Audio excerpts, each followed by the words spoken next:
जोहार में प्रगति अग्रवाल और आप मन देखत हो न्यूज प्लस 21। चलो एक नजर डाल थन मंझनिया के खबर में। पीएम मोदी कल हिमाचल के मंडी में 11,000 करोड़ के हाइड्रो पावर परियोजना के करी शिलान्यास। झारखंड के हजारीबाग में गैस टैंकर में ब्लास्ट ले 3 लोगन के मौत। कोरोना के नवा वेरिएंट ले सावधान रहना जरूरी मन के बात में बोलिन पीएम मोदी। तेलंगाना में सीआरपीएफ में तैनात कांस्टेबल ह चलाई एसआई ऊपर गोली। दिल्ली के हवा बेहद खराब श्रेणी में आज हो सकत है हल्का बारिश।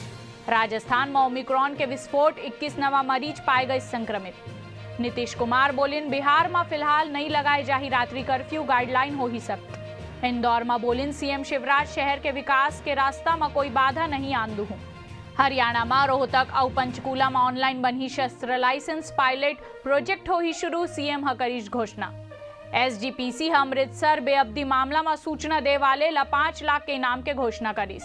ऐसने ही तमाम जानकारी बर हमारे चैनल ला लाइक और सब्सक्राइब करना झन भूलू और नोटिफिकेशन बर बेल आइकन घलो दबाहू।